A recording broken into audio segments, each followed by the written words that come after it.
जय जगन्नाथ पिलाମାନେ तुमମାନଙ୍କୁ ମୋ YouTube channel ଲିପୋ କ୍ଲାସେସ୍‌କୁ ସ୍ୱାଗତ। ତ ଆଜିର ଭିଡ଼ିଓରେ ପିଲାମାନେ ଦେଖିବେ କି ମେଜର୍ 5 ପଲିଟିକାଲ୍ ସାଇନ୍ସର ଆମର ୟୁନିଟ୍ 1ର 5 ମାର୍କ କ୍ୱେଶ୍ଚିନ୍ସ। ତ ଆମେ 5 ମାର୍କ କ୍ୱେଶ୍ଚିନ୍ ଯାଇକି ଆମର ଗ ବିଭାଗ ରହିଛି, ଏମିତି ଆମର କ୍ୱେଶ୍ଚିନ୍ ଆସୁଛି କ ବିଭାଗରେ MCQ, ଖ ବିଭାଗରେ ଆମର ଆସିବ 2 ମାର୍କ। ତ ଆମର ଗ ବିଭାଗରେ ଆସୁଛି ଆମର 5 ମାର୍କସ୍ ପ୍ରାୟ, ଏବଂ ଘ ବିଭାଗରେ ଆମର 8 ମାର୍କ ଆସୁଛି। ତ ଆମର ଯେଉଁ ଗ ବିଭାଗ ବା 5 ମାର୍କ କ୍ୱେଶ୍ଚିନ୍ ଗୁଡ଼ି ରହିଛି, ତ ସେ ଦେଖିବେ ତା ପିଲାମାନେ 4 ନମ୍ବର ବିଶିଷ୍ଟ କହିଛି। ତ ଆମର ପ୍ରାୟ 5 ନମ୍ବର ବିଶିଷ୍ଟ ହିଁ ପଡ଼େ, ତ 4 ନମ୍ବର ଦେଇଛି, ଏଇଟା କିଛି ନୁହଁ। ତ 5 ନମ୍ବର ବିଶିଷ୍ଟ ହିଁ ତ ଆମେ ମନେ ରଖିବା। ତ ଆଉ ଡେରି ନ କରି ଚାଲ ଆମେ କ୍ଲାସ୍ଟାକୁ ଷ୍ଟାର୍ଟ କରିବା। ତ ଦେଖ ପିଲାମାନେ, ଆମର ପ୍ରଥମ କ୍ୱେଶ୍ଚିନ୍ ଦେଲା ପିଲାମାନେ ଉପନିବେଶବାଦ ପ୍ରସାର। ତ ଏଇଟା ପିଲାମାନେ ବହୁତ ଇମ୍ପୋର୍ଟାଣ୍ଟ କ୍ୱେଶ୍ଚିନ୍ ମଧ୍ୟ ଆମର ଯଦି ଦେଖିବେ ୟୁନିଟ୍ 1 ପାଇଁ। ତ ଦେଖ, ତ ଯେତେବେଳେ ଏକ ଶକ୍ତିଶାଳୀ ରାଷ୍ଟ୍ର ନିଜର ଉତ୍ପାଦିତ ଦ୍ରବ୍ୟକୁ ବିକ୍ରୟ କରିବା ପାଇଁ ଅନ୍ୟ ଦେଶମାନଙ୍କର ବାଣିଜ୍ୟ କୋଠି ଗଠନ କରି ଧୀରେ ଧୀରେ ସେଠାର ଶାସନତନ୍ତ୍ରକୁ କବଳିତ କରନ୍ତି, ଏହାକୁ ଉପନିବେଶବାଦ କୁହାଯାଏ। ତ ଯେତେବେଳେ ଗୋଟେ ଶକ୍ତିଶାଳୀ ରାଷ୍ଟ୍ରଟେ କ'ଣ କରିଥାଏ ନା ପିଲାମାନେ, ନିଜର ଉତ୍ପାଦିତ ଦ୍ରବ୍ୟ, ସେମାନେ ଯେଉଁ ଶିଳ୍ପ କଳକାରଖାନାର ବୃଦ୍ଧି ହେଲା, ତ ଅଧିକ ମାତ୍ରାରେ ଯେତେବେଳେ ଉତ୍ପାଦନ ବଢ଼ିଗଲା, ତ ସେଇ ଉତ୍ପାଦିତ ଦ୍ରବ୍ୟଗୁଡ଼ିକୁ ସେ ଦ୍ରବ୍ୟଗୁଡ଼ିକୁ ବିକ୍ରୟ କରିବା ପାଇଁ ଅନ୍ୟ ଦେଶମାନଙ୍କରେ କ'ଣ କଲେ ନା ବାଣିଜ୍ୟ କୋଠି ସବୁ ନିର୍ମାଣ କଲେ। ତ ଧୀରେ ଧୀରେ ସବୁ ସେ ତାଙ୍କ ଦ୍ରବ୍ୟଗୁଡ଼ିକୁ ଆଣିକି ଅନ୍ୟ ଦେଶମାନେ ବିକ୍ରୟ କରିବା ଲାଗିଲେ। ସେମାନେ ସେତେବେଳେ ଶକ୍ତିଶାଳୀ ରାଷ୍ଟ୍ର ମଧ୍ୟ ଥିଲେ। ତ ଧୀରେ ଧୀରେ ସେଠାରେ ଯେତେବେଳେ ବିକ୍ରି କଲେ, ତା'ର ଶାସନତନ୍ତ୍ର ମଧ୍ୟ ଏମାନେ କବଳିତ କଲେ, ଯେଉଁ ଶାସନତନ୍ତ୍ରଟା ରହିଛି। ତ ଏହାକୁ ଉପନିବେଶବାଦ ବୋଲି କୁହାଯାଏ। ମାନେ କ'ଣ ନା ବାଣିଜ୍ୟିକ ଲକ୍ଷ୍ୟ ନେଇକି ମାନେ କ'ଣ ବାଣିଜ୍ୟିକ ଲକ୍ଷ୍ୟ ନେଇଥିଲେ ସେମାନଙ୍କର, କିନ୍ତୁ ସେମାନଙ୍କର ଉଦ୍ଦେଶ୍ୟ କ'ଣ ଥିଲା ନା କ୍ଷମତା ହାସଲ କରିବା ବା ରାଜନୈତିକ କ୍ଷମତା ହାସଲ କରିବା। ଇଂଲଣ୍ଡ ଏବଂ ୟୁରୋପୀୟ ମହାଦେଶରେ ଶିଳ୍ପ ବିପ୍ଳବ ଫଳରେ ପୁଞ୍ଜିବାଦୀ ଅର୍ଥନୀତିର ଉତ୍ପତ୍ତି ହୋଇଥିଲା। ତ ଯେତେବେଳେ ଇଂଲଣ୍ଡ ଏବଂ ୟୁରୋପରେ ବା ୟୁରୋପ ମହାଦେଶରେ ଶିଳ୍ପ ବିପ୍ଳବ ଦେଖାଦେଲା, ସେତେବେଳେ ପୁଞ୍ଜିବାଦୀ ଅର୍ଥନୀତିର ଉତ୍ପତ୍ତି ହୋଇଥିଲା। ତ ଯାହାଫଳରେ ସମ୍ପୃକ୍ତ ରାଷ୍ଟ୍ର ବିଶ୍ୱର ବିଭିନ୍ନ ଭାଗରେ ଉପନିବେଶବାଦ ସ୍ଥାପନ କରିବା ପାଇଁ ପ୍ରୟାସ କରିଥିଲେ। ଅଷ୍ଟାଦଶ ଶତାବ୍ଦୀର ମଧ୍ୟଭାଗରୁ ୟୁରୋପ ମହାଦେଶରେ ଅନେକ ରାଷ୍ଟ୍ର ଜଳପଥ ଆବିଷ୍କାର କରିବା ପାଇଁ ସକ୍ଷମ ହୋଇଥିଲେ ଏବଂ ବିଭିନ୍ନ ସ୍ଥାନରେ ସେମାନେ ବାଣିଜ୍ୟ କୋଠି ମଧ୍ୟ ନିର୍ମାଣ କରିଥିଲେ। ତ ଏଇ ଯେଉଁ ୟୁରୋପୀୟ ରାଷ୍ଟ୍ରମାନେ ଥିଲେ ବା ୟୁରୋପୀୟ ଦେଶମାନେ ଥିଲେ, ତ ସେମାନେ କ'ଣ ନା ଯେତେବେଳେ ପୁଞ୍ଜିବାଦୀ ଅର୍ଥନୀତି ଆସିଲା, ଶିଳ୍ପ ବିପ୍ଳବ ଆସିଲା, ଶିଳ୍ପ ବିପ୍ଳବ ଘଟିବା ଦ୍ୱାରା ବହୁତ ଶିଳ୍ପମାନ ପ୍ରତିଷ୍ଠା କରାଗଲା। ଶିଳ୍ପମାନ ପ୍ରତିଷ୍ଠା କରିବା ଦ୍ୱାରା ଅନେକ ମାତ୍ରାରେ ତାଙ୍କର ଦ୍ରବ୍ୟଗୁଡ଼ିକ ଉତ୍ପାଦନ ହେଲା। ତ ସେଗୁଡ଼ିକୁ ବିକ୍ରି କରିବା ପାଇଁ ହିଁ ସେମାନେ ଉପନିବେଶବାଦ ସ୍ଥାପନ କଲେ। ତା ସହିତ ଜଳପଥ ତ ଆବିଷ୍କାର ହୋଇଯାଇଛି, ତ ସେଇଟା ତାଙ୍କୁ ବହୁତ ସାହାଯ୍ୟ କଲା। ତ ବିଶେଷ କରି ଏସିଆ, ଆଫ୍ରିକା ଏବଂ ଲାଟିନ୍ ଆମେରିକା ରାଷ୍ଟ୍ରମାନଙ୍କରେ ଉପନିବେଶବାଦ ସ୍ଥାପନ କରି ସେମାନେ ସେଠାକାର ରାଜନୈତିକ କ୍ଷମତା ମଧ୍ୟ ଅକ୍ତିଆର କରିଥିଲେ। ପିଲାମାନେ ବହୁତ ଇଜିଲି ପିଲାମାନେ ତୁମେ ଏଇ କ୍ୱେଶ୍ଚିନ୍ ଗୁଡ଼ିକ ଆରାମସେ ତୁମେ ଲେଖିପାରିବ। ବହୁତ ବଢ଼ିଆ 5 ମାର୍କ ବହୁତ ଆରାମସେ ପାଇଯିବ। କିଛି ଏଠି କଷ୍ଟ ୱାର୍ଡ଼ ଲାଗିନି ବା ଅବୁଝା ଭଳି କିଛି ମାନେ ସେଣ୍ଟେନ୍ସ ନାହିଁ ଏଠାରେ। ତ ଦେଖ, ସେ କ'ଣ କଲେ ନା ଏସିଆ, ଆଫ୍ରିକା ଏବଂ ଲାଟିନ୍ ଆମେରିକାରେ ରାଷ୍ଟ୍ର ଉପନିବେଶବାଦ ସ୍ଥାପନ କରି ସେମାନେ ସେଠାକାର ରାଜନୈତିକ କ୍ଷମତା ମଧ୍ୟ ଅକ୍ତିଆର କରିଥିଲେ। ତ ବିନା ଯୁଦ୍ଧରେ ଗୋଟିଏ ଦେଶକୁ ନିଜ ଅକ୍ତିଆରକୁ ଆଣିବା ଉପନିବେଶବାଦର ଗୋଟେ ଧାରା ଥିଲା। ମାନେ କ'ଣ ଯୁଦ୍ଧ କରିବାକୁ ପଡ଼ିଛି ନା କିଛି ନାହିଁ ପିଲାମାନେ, ଆସିକି ବାଣିଜ୍ୟ କରି ସେଇ ଦେଶରେ ହିଁ ବାଣିଜ୍ୟ କରିବା, ସେଇ ଦେଶର ଅର୍ଥ ନିଜ ଦେଶକୁ ନେବା, ତା ସହିତ ସେଇ ଦେଶର ହିଁ ରାଜନୈତିକ କ୍ଷମତାକୁ ନିଜ ହାତକୁ ନେବା ବା ଅକ୍ତିଆର କରିବା। ତ ଏଇଟା ଗୋଟେ ଧାରା ଥିଲା ଉପନିବେଶବାଦର। 1758 ମସିହାରେ ପଲାସି ଯୁଦ୍ଧରେ ଲର୍ଡ଼ କ୍ଲାଇଭ୍ ବିଜୟ ଭାରତର ଉପନିବେଶବାଦ ଶାସନର ମୂଳଦୁଆ। ଯେତେବେଳେ ପଲାସି ଯୁଦ୍ଧରେ ଲର୍ଡ଼ କ୍ଲାଇଭ୍ ଜିତିଥିଲେ, ତ ତାପରେ ହିଁ ଭାରତରେ କହିବାକୁ ଗଲେ ଷ୍ଟାର୍ଟ ହେଇଯାଇଥିଲା ଉପନିବେଶବାଦ। ବା 1758 ମସିହାରେ ଆମେ ଅନଅଫିସିଆଲି ଯଦି କହିବା ଦେଖିବା, ତ ସେମିତି ତ କିଛି ମେନସନ୍ ହୋଇନି କେବେ ଷ୍ଟାର୍ଟ ହେଲା। ତ 1758 ହିଁ ଷ୍ଟାର୍ଟ ହେଇଗଲା ବୋଲି ଆମେ କହିବା ନା ଭାରତରେ ଉପନିବେଶବାଦ ସ୍ଥାପନ ହେଲା। ତ ଉଦାରବାଦ ଅର୍ଥ କ'ଣ ପିଲାମାନେ? ବହୁତ ବଢ଼ିଆ, ବହୁତ ଇମ୍ପୋର୍ଟାଣ୍ଟ କ୍ୱେଶ୍ଚିନ୍ ମଧ୍ୟ ପିଲାମାନେ। ଉଦାରବାଦ ଅର୍ଥ କ'ଣ? ତ ଉଦାରବାଦ ଏକ ରାଜନୈତିକ ଧାରଣା ବା ଆଦର୍ଶ ଯାହାକି ବ୍ୟକ୍ତି ସ୍ୱାଧୀନତାକୁ ପ୍ରାଧାନ୍ୟ ଦେବା ସହିତ ରାଷ୍ଟ୍ର ସୀମିତ ହସ୍ତକ୍ଷେପକୁ ମଧ୍ୟ ବିଶ୍ୱାସ କରେ। ତ ଆମେ ଯଦି କହିବା, ତ ଉଦାରବାଦ କ'ଣ ନା ସେ ଗୋଟେ ଧାରଣା ବା ସେ ଗୋଟେ ଆଦର୍ଶ ଯାହାକି କ'ଣ ବ୍ୟକ୍ତି ସ୍ୱାଧୀନତାକୁ ସେ ପ୍ରାଧାନ୍ୟ ଦେବା, ତା ସହିତ ରାଷ୍ଟ୍ର ସୀମିତ ହସ୍ତକ୍ଷେପକୁ ସେ ବିଶ୍ୱାସ ରଖିଥାଏ। ବ୍ୟକ୍ତି ସ୍ୱାଧୀନତା, ବ୍ୟକ୍ତି ଅଧିକାର, ସମାନତା, ମୁକ୍ତ ସମାଜ ଏବଂ ମୁକ୍ତ ଚିନ୍ତାଧାରାର ଆଦି ସିଦ୍ଧାନ୍ତ ଉପରେ ଉଦାରବାଦ ପର୍ଯ୍ୟବେସିତ ଅଟେ। ତ ଇଂଲଣ୍ଡର ପ୍ରଖ୍ୟାତ ଦାର୍ଶନିକ ଜନ୍ ଲକ୍ଙ୍କ ଲେଖନୀ ମୁନରୁ ଉଦାରବାଦର ସୃଷ୍ଟି ହୋଇଥିଲା ବୋଲି କୁହାଯାଏ। ତ କିଏ ଥିଲେ ନା ଜନ୍ ଲକ୍ ଉଦାରବାଦର ପ୍ରବକ୍ତା ଥିଲେ। କିଏ ନା ଜନ୍ ଲକ୍। ପରବର୍ତ୍ତୀ ସମୟରେ ଜନ୍ ଷ୍ଟୁଆର୍ଟ ମିଲ୍, ଜେରେମି ବେନ୍ଥାମ୍ ଆଦି ଉଦାରବାଦୀ ଆଦର୍ଶକୁ ପରିମାର୍ଜିତ କରିଥିଲେ। ତ ମୁଖ୍ୟ ଥିଲେ କିଏ ନା ଜନ୍ ଲକ୍। ତ କହିବାକୁ ଗଲେ ଉଦାରବାଦ କ'ଣ ନା ବ୍ୟକ୍ତି ସ୍ୱାଧୀନତା, ବ୍ୟକ୍ତି ଅଧିକାର, ସମାନତା, ମୁକ୍ତ ସମାଜ ଏବଂ ମୁକ୍ତ ଚିନ୍ତାଧାରା ଗୋଟେ ସିଦ୍ଧାନ୍ତ ଉପରେ ଉଦାରବାଦ, ସେଇଟା ତାପରେ ହିଁ ଉଦାରବାଦ ହୋଇଥାଏ। ବ୍ୟକ୍ତି ସ୍ୱାଧୀନତା ଦେଖାଯାଇଥାଏ, ବ୍ୟକ୍ତିର ସ୍ୱାଧୀନତା, ବ୍ୟକ୍ତିର ଅଧିକାରକୁ ଦେଖାଯାଏ, ସମାନତା ଦେଖାଯାଏ ଏବଂ ଗୋଟେ ମୁକ୍ତ ସମାଜ ଦେଖାଯାଇଥାଏ ଏଠାରେ। ତ ଜନ୍ ଲକ୍ ମଧ୍ୟ ମନେ ରଖିବ, ସେ ଜଣେ ପ୍ରଖ୍ୟାତ ଦାର୍ଶନିକ ଥିଲେ ଇଂଲଣ୍ଡର। ତ ସେ ପ୍ରବକ୍ତା ଥିଲେ ଉଦାରବାଦର। ତ ଉଦାରବାଦ ଅସୀମ ମାନବୀୟ ମୂଲ୍ୟବୋଧକୁ ବିଶ୍ୱାସ କରିଥାଏ, ବହୁତ ଇମ୍ପୋର୍ଟାଣ୍ଟ।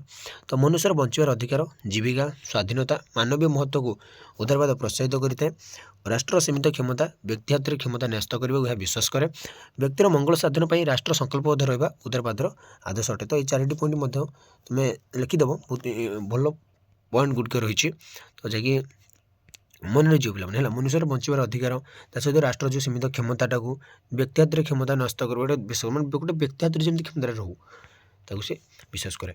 3 नंबर देखिए पे मार्क्सवाद कौन बहुत बढ़िया बढ़िया पे इंपोर्टाट क्वेश्चन रही है बाकी मुझे बोले 5 मार्क क्वेश्चन आठ किसी इंपोर्टाट ना तो 6टी जमी पे मन रखी 7टी ना 8टी रही है पाखापी 6टी खंडे रही तो से गुड़ बहुत ये रखी 5 मार्क किसी दरकार नहीं। मार्क्सवाद को अन्य अर्थर साम्यवाद व वैज्ञानिक समाजवाद बोली कहुए तो जर्मन दार्शनिक कार्ल मार्क्स समाजवादी चिंताधारा को व्यवहारक्षम करने को प्रयास करते तो चिंताधारा को आम कह दार्शनिक कार्ल मार्क्स को समाजवादी चिंताधारा को आम कह मार्क्सवाद बोली तो यार अर्थ व्यवहारक्षम समाजवाद हूँ साम्यवाद है समान समाज समानता से अर्थनैतिक क्षेत्र हो राजनैतिक क्षेत्र हो सामाजिक क्षेत्र सब क्षेत्र में समानता हूँ मार्क्सवाद गोटे लक्ष्य।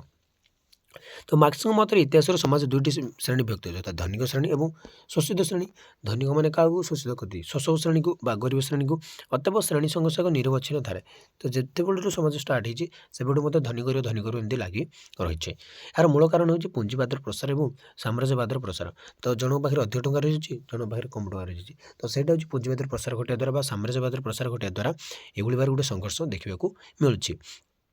एक श्रेणी रहित समाज गठन करा मार्क्सवाद मूल उद्देश्य अटे तो मार्क्सवाद श्रेणी रहित कौ श्रेणी सेमती किसी न रही गोटे श्रेणी बस मनुष्य तो मनुष्य मैंने समस्त सेम श्रेणी बोली सेमती किसी रही श्रेणी रहित श्रेणी श्रेणी किसी रही धनिक श्रेणी गरीब श्रेणी उच्च जाति नीच जाति किसी रही मनुष्य समाज गोटे ही रही से शोषित वर्ग जी कि कृषक और श्रमिक मैंने ही शोषित वर्ग जाते संगठित होगा निहत आवश्यक अटे तो से जो संगठन हो तो आउ कि हो पार कारण ये जो शोषित वर्ग ही सबुठ अधिक अच्छा है देश में समाज में सामाजिक समानता और अर्थनैतिक समानता प्रतिष्ठा करने श्रेणी संघर्ष एक प्रकोष्ठ माध्यम ए संघर्ष श्रृंखलित संगठित हेले पुंजीवाद विनाश घटे और साम्यवाद प्रतिष्ठा हो पार जो पुंजीवाद जहाँ अधिक टଙ୍କା रही कह पुंजीवाद माने धनी लोक मानू आम कह पुंजी पुंजीपति जो कहे तो पुंजीवाद विनाश घटिकी साम्यवादटा प्रतिष्ठा हो पार। तो मार्क्स मत सर्वहारा मान एकछत्रवाद यार विकल्प बनता जी सर्वहारा से जो एकछत्रवाद शासन होगी यहाँ जब आम मार्क्सवाद बा किसी संघर्ष करवा ताल आम कौन समाज असमानता असमानता आम दूरे देवा।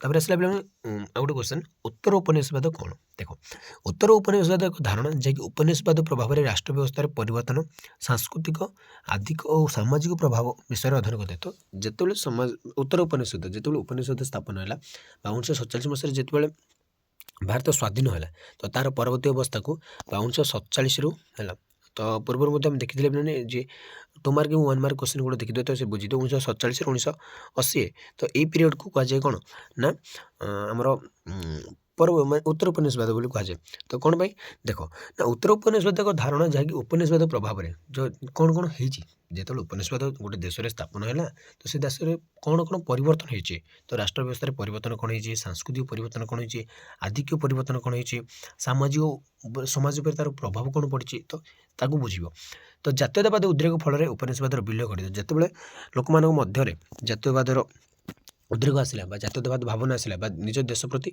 भल पाइबा आसला से उपनिवेशवादर विलय घटिला। तो यार परवर्ती प्रभाव को उत्तर उपनिवेशवाद आम कह तो देख जिते आम कह कि तो जिते आम देश स्वाधीन है जिते आम जातीयतावाद भावनाटा आम मन को आसला तो तार जो परवर्ती अवस्थाटा आम कह उत्तर उपनिवेशवाद विकासशील राष्ट्र मानक जो उपनिवेशवादी शासन था सामाजिक व्यवस्था सांस्कृतिक परिवर्तन राजनीतिक व्यवस्थार परिवर्तन और अर्थनैतिक व्यवस्थार परिवर्तन अनुशीलन कर तो बहुत गुड़े परिवर्तन आसी पे भारतर अवस्था 1758 ना 1748 पूर्व जपरी थी तो केवे यहाँ कहते 1758 हाँ 1758 मसीहा पूर्व जी तो परवर्ती माने समाज पूरा चेंज हो जाता जिते इंग्रेज मैंने भारत में शासन करते बहुत गुड़े चेंजेस आसाला बहुत कुसंस्कार दूर जाता बहुत स्कूल तैयारी जाता इंग्रेज शिक्षार प्रसार घटी है तो विभिन्न ख्रीष्ट धर्म प्रसार होता तो एमती तो भारत में स्वाधीनता पर उपनिवेशवाद शासन अंत घटिला किंतु आम सामाजिक व्यवस्था पाश्चात्य द्वारा प्रभावित होगा देखो पे तो इंग्रेज मैंने देश छाड़गले शासन देश छाड़गले कि प्रभावटा रहीगला। पाश्चात्य संस्कृतिर प्रभाव भारतीय पारंपरिक संस्कृति प्रतिहित कला राजनैतिक परिवर्तन देखाला जपरी गणतंत्र आदर्श व्यक्तिवाद संविधान सरकार पाश्चात्य उपनिवेशवाद शासन प्रभाव सृष्टि होता तो भारत में गोटे भारतीय माने इंग्रेज मान गोटे शिक्षा गले गणतंत्र यहाँ गोटे छाप रहीगला तो ସେଥିପାଇଁ ଉତ୍ତର ଉପନିଷଦ ସମୟରେ ବହୁତ କିଛି ପରିବର୍ତ୍ତନ ହେଇଥିଲା ବା ସମାଜରେ ଯେଉଁ ଉପନିଷଦ ଯେଉଁ ପରିବର୍ତ୍ତନଟା ଯାହା ହେଇଥିଲା ତାକୁ ଆମେ କହିବା ଉତ୍ତର ଉପନିଷଦବାଦ। ତାପରେ ଆସିଲା ପିଲାମାନେ ଦେଖିବା ଭାରତରେ ଜାତୀୟତାବାଦ ଉଦ୍ରେକର କାରଣ କ'ଣ ସବୁ। ତ ପିଲାମାନେ ବହୁତ ଇମ୍ପୋର୍ଟାଣ୍ଟ କ୍ୱେଶ୍ଚନ୍ କହୁଛି ନା ପିଲାମାନେ 5-6ଟି କ୍ୱେଶ୍ଚନ୍ ଯାହା ରହିଛି ବହୁତ ଇମ୍ପୋର୍ଟାଣ୍ଟ କ୍ୱେଶ୍ଚନ୍ ଏଇଠୁ ଆଉ କିଛି ଆସିବନି 5 ମାର୍କରେ। ଜାତୀୟତାବାଦ ହେଉଛି ଦେଶ ବା ଜାତି ପ୍ରତି ଏକ ପ୍ରକାର ଅହେତୁକ ଆକର୍ଷଣ ଯାହାକି ଜନସାଧାରଣଙ୍କୁ ସ୍ୱାଧୀନତା ହାସଲ କରିବା ପାଇଁ ପ୍ରେରଣା ଦେଇଥାଏ। ତ ଜାତୀୟତାବାଦ ହେଉଛି ଗୋଟେ ଦେଶ ବା ଜାତି ପ୍ରତି ଗୋଟେ ଅହେତୁକ ଆକର୍ଷଣ, ସେ ଗୋଟେ ଆଟ୍ରାକ୍ସନ୍ ବା ନିଜ ଦେଶକୁ ବା ନିଜ ଜାତି ପ୍ରତି ଯେଉଁ ଭଲ ପାଇବାଟା ବା ଯେଉଁ ଆକର୍ଷଣଟା ତାକୁ ହିଁ ଆମେ କହିବା ଜାତୀୟତାବାଦ ବୋଲି ଆମେ କହିବା। ଏହାକୁ ମଧ୍ୟ ଗଣେଶ ଚେତନା କୁହାଯାଏ ବା ଭାବାବେଗ ମଧ୍ୟ ଆମେ କହିଦେବା, ଯାହାଦ୍ୱାରା ଜନସାଧାରଣ ରାଷ୍ଟ୍ର ପ୍ରତି ଉତ୍ସର୍ଗୀକୃତ ବା ଭାବ ପ୍ରକଟ ମାନେ ଯେଉଁ ଜାତୀୟତାବାଦ ହେଉଛି ଗୋଟେ ନିଜ ଜାତି ପ୍ରତି ଭଲ ପାଇବା। ତ ଆମଠି ଯେତେବେଳେ ଗୋଟେ ନିଜ ଲୋକ ତ ଆମେ ଯେତେବେଳେ ତାକୁ ଭଲ ପାଇଥାଉ ତ ତା ପାଇଁ ଆମେ କ'ଣ ସବୁ କିଛି କରିଦେଉ। ତ ସେଥିପାଇଁ ଯେତେବେଳେ ଆମ ଜାତି ବା ଦେଶ ପ୍ରତି ଆମର ଯେଉଁ ଭଲ ପାଇବାଟା ଆସିଥାଏ ତ ଆମେ କ'ଣ ନିଜକୁ କ'ଣ ତା ପାଖରେ ପ୍ରକଟ କରିଥାଉ, ଯାହା କୌଣସି ପରିସ୍ଥିତିରେ ମଧ୍ୟ ଆମେ ତାକୁ ଉନ୍ନତିର ପଥରେ ଆମେ ଦେଖିବାକୁ ଚାହୁଁ। ବିଶ୍ୱର ବିଭିନ୍ନ ରାଗରେ ଜାତୀୟତାବାଦର ପ୍ରଭାବମାନ ଧାରା ଭାରତୀୟମାନଙ୍କୁ ପ୍ରଭାବିତ କରିଥିଲା। ଫଳରେ ସେମାନେ କନ୍ୟାକୁମାରୀ ଠାରୁ କାଶ୍ମୀର ପର୍ଯ୍ୟନ୍ତ ଦେଶ ପ୍ରେମରେ ଦେଖିଦେଇ ସ୍ୱାଧୀନତା ହାସଲ କରିବାକୁ ସଂକଳ୍ପ ମାନେ ସେ ସମୟରେ ଭାରତୀୟମାନଙ୍କର ମାନେ ଗୋଟେ ଲକ୍ଷ୍ୟ ଥିଲା ଦେଶ ସ୍ୱାଧୀନ, ଆଉ କିଛି ନାହିଁ ପିଲାମାନେ ଦେଶ ସ୍ୱାଧୀନ। ସେ ଛୋଟରୁ ବୁଢ଼ା ଯାଏ ସମସ୍ତଙ୍କର ଲକ୍ଷ୍ୟ ଥିଲା ଦେଶ ସ୍ୱାଧୀନ। ତ ସେମିତିପାଇଁ କାଶ୍ମୀର ଠାରୁ କନ୍ୟାକୁମାରୀ ଯାଏ ସମସ୍ତେ ଯୋଡ଼ି ହେଇଥିଲେ ଦେଶ ସ୍ୱାଧୀନରେ। ତ ଜାତୀୟତାବାଦ ଉଦ୍ରେକର କାରଣ ଗୁଡ଼ିକ କ'ଣ ଥିଲା, ମାନେ କ'ଣ ପାଇଁ ଜାତୀୟତାବାଦର ମନରେ ଆସିଲା ନା ପାଶ୍ଚାତ୍ୟ ଶିକ୍ଷାର ପ୍ରସାର ଫଳରେ ବ୍ୟାପକ ଜନସଚେତନତା ବୃଦ୍ଧି ପାଇଲା। ଯେତେବେଳେ ପାଶ୍ଚାତ୍ୟ ଶିକ୍ଷାର ପ୍ରସାର କଲା ଲୋକମାନେ ଇଂରାଜୀ ଶିକ୍ଷା ବୁଝିବାକୁ ଚାହିଁଲେ ପ୍ରକୃତରେ ଭୁଲଟା ରହୁଛି କେଉଁଠି, ପ୍ରକୃତରେ ଅସୁବିଧା କ'ଣ ପାଇଁ ଆମେ ଭୋଗୁଛେ ସମସ୍ତେ ଜାଣିପାରିଲେ। ସମୃଦ୍ଧ ସଂସ୍କୃତି ଏବଂ ଐତିହ୍ୟର ପୁନରୁଦ୍ଧାର ମଧ୍ୟ ଜାତୀୟତାବାଦର ଅନେକ କାରଣ। ତ ସଂସ୍କୃତି ଏବଂ ଐତିହ୍ୟର ଯେତେବେଳେ ପୁନରୁଦ୍ଧାର କରାଗଲା ସେଇଟା ମଧ୍ୟ ଗୋଟେ ଜାତୀୟତାବାଦର କାରଣ ହୋଇପାରେ। ସାଂଗଠନିକ ଦକ୍ଷତା ବଳରେ ଜାତୀୟତାବାଦର ସ୍ରୋତ ପ୍ରଭାବ ନେଲା ଯଥା ଜାତୀୟ କଂଗ୍ରେସର ଗଠନ ଭାରତୀୟମାନଙ୍କୁ ବ୍ରିଟିଶ ସରକାର ବିରୁଦ୍ଧରେ ସେ ଜାଗ୍ରତ କରାଇଥିଲା। ତା ସହିତ ଅନେକ ସମାଜ ସଂସ୍କାରମାନଙ୍କର କାର୍ଯ୍ୟ ଥିଲା ଜାତୀୟତାବାଦ ମାନେ ଲୋକମାନଙ୍କ ମଧ୍ୟରେ ସବୁ ପିଲାମାନେ ଏଇଟା ପ୍ରଶ୍ନ ମାନେ କ୍ୱେଶ୍ଚିନ୍ ମାର୍କ ରହିଛି ତ ଏଇଟା ଭୁଲିଯାଅ ହେଲା। ତ ଅନେକ ସମାଜ ସଂସ୍କାର ମାନେ ଯେଉଁ ଥିଲେ ସମାଜ ସଂସ୍କାରକ ମାନେ ସେମାନଙ୍କ ମଧ୍ୟରେ କ'ଣ ଯେଉଁ କାର୍ଯ୍ୟଧାରାଟା ସଂସ୍କାରମୂଳକ କାର୍ଯ୍ୟ ଯେମିତି ରାଜା ରାମମୋହନ ରାୟ, ଦୟାନନ୍ଦ ସରସ୍ୱତୀ, ଗୋବିନ୍ଦ ରାନାଡେ ଏମାନଙ୍କ ଭଳି ଯେଉଁ ମହାନ ସମାଜ ସଂସ୍କାର ଥିଲେ ସେମାନଙ୍କ ଫଳରେ ସମାଜରେ କିଛି ସଂସ୍କାର ଆସିଲା ଏବଂ ଜାତୀୟତାବାଦର ଉଦ୍ରେକ ଘଟିଥିଲା। ଯୋଗାଯୋଗ ବ୍ୟବସ୍ଥାରେ ଉନ୍ନତି ଦେଖାଦେଇଥିଲା। ଦକ୍ଷ ନେତୃତ୍ୱ ପାଶ୍ଚାତ୍ୟ ଦର୍ଶନ ଇତ୍ୟାଦି ଭାରତୀୟମାନଙ୍କୁ ରାଷ୍ଟ୍ରପତି ଯେଉଁ ଉତ୍ସର୍ଗୀକୃତ ହେବା ପାଇଁ ପ୍ରେରଣା ଯୋଗାଇଥିଲା। ବିଶେଷ କରି ବ୍ରିଟିଶ ସରକାରଙ୍କ ଦମନମୂଳକ ନୀତିକୁ ଜନସାଧାରଣ ଏକତ୍ର କରିବାରେ ସେଇଟା ସହାୟକ ଥିଲା, ମାନେ ଜନସାଧାରଣଙ୍କୁ ଏକାଠି କରିବାରେ ଏଗୁଡ଼ିକ ବହୁତ ହେଲ୍ପଫୁଲ୍ ହେଇଥିଲା ହେଲା। ତ ଧାର୍ମିକ ସଂସ୍କାର କିପରି ଜାତୀୟତାବାଦ ଉଦ୍ରେକ କରିଥିଲା ଦେଖିବା। ଧାର୍ମିକ ସଂସ୍କାର ତ ଧାର୍ମିକ ସଂସ୍କାର ପିଲାମାନେ ବହୁତ ଗୁଡ଼ିଏ ସାହାଯ୍ୟ କରିଥିଲା ଜାତୀୟତାବାଦ ତିଆରି କରିବାରେ। ତ ଭାରତର ସମୃଦ୍ଧ ସଂସ୍କୃତି ଧର୍ମ ଧାରଣା ଉପରେ ପ୍ରଚଳିତ। ତ ସେତେବେଳେ ସମାଜ ସବୁ ଧର୍ମ ଏଇ କାମଟା କରୁଛୁ ତ ଏଇଟା ଧର୍ମର ବିରୁଦ୍ଧରେ କରୁଛୁ, ଏଇଟା ଧର୍ମରେ ଲେଖାଯାଇଛି। ତ ସବୁ ଧର୍ମକୁ ନେଇ ସେତେବେଳେ ମାନେ କ'ଣ ସମାଜ ଚାଲିଥିଲା କହିବାକୁ ଗଲେ। ଅନେକ ସଂସ୍କାରବାଦୀ ଦାର୍ଶନିକ ପାରମ୍ପରିକ ଧର୍ମ ସଂସ୍କୃତିରେ ଥିବା କୁସଂସ୍କାର ଦୂର କରିବା ପାଇଁ ପ୍ରୟାସ କରିଥିଲେ। ତ ଦେଖ ଧର୍ମରେ ପରିଚାଳିତ ହେଉଥିବା ସମାଜଟା ହିଁ ସବୁଠାରୁ ଭଲ, କିନ୍ତୁ କେତେକ କୁସଂସ୍କାର ଥିଲା ମାନେ ଧର୍ମକୁ ତ ମନା ଯାଉଥିଲା ମାନୁଛୁ ବଟ୍ ସେ ଯେଉଁ କୁସଂସ୍କାର ଗୁଡ଼ିକ ଥିଲା ସେଇଟା ବହୁତ ଖରାପ ଥିଲା। ଏହା ପ୍ରକାରାନ୍ତରେ ଜାତୀୟତାବାଦ ଉଦ୍ରେକର କାରଣ ହୋଇଥିଲା। କୁସଂସ୍କାରଟା ଦୂର କରିବା ଫଳରେ ଲୋକମାନଙ୍କ ମଧ୍ୟରେ କ'ଣ ନା ଜାତୀୟତାବାଦର ଉଦ୍ରେକ ଘଟିଥିଲା। କ'ଣ ଦୂର କରିବାର ପିଲାମାନେ ନା ଯେଉଁ କୁସଂସ୍କାର ଗୁଡ଼ିକ, ଏଇଟା ହେଉଛି ପିଲାମାନେ ଇମ୍ପୋର୍ଟାଣ୍ଟ କୁସଂସ୍କାର ଗୁଡ଼ିକ।